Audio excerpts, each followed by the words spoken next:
ಇವತ್ತು ವಿಶೇಷವಾಗಿ ಬೇಲೂರು ಅಂದರೆ ಶಿಲ್ಪಕಲೆಗಳ ತವರೂರು. ಹೌದು.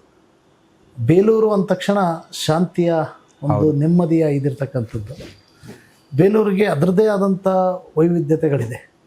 ಅದ್ರ ಜೊತೆಯಲ್ಲಿ ಅಲ್ಲಿ ಇವತ್ತು ರಾಜ್ಯ, ರಾಷ್ಟ್ರ, ವಿದೇಶದಿಂದ ಭಕ್ತಾದಿಗಳು ಬರ್ತಕ್ಕಂಥದ್ದಿದೆ.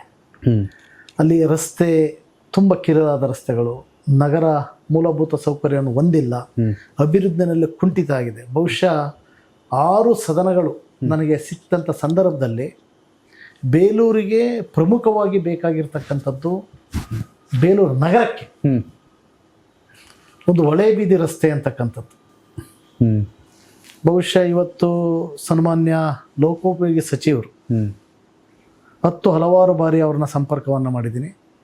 ಆ ಸಂಪರ್ಕದ ಫಲ ಚೆನ್ನಕೇಶವನ ಆಶೀರ್ವಾದ, ಬೇಲೂರು ಜನತೆ ಆಶೀರ್ವಾದ.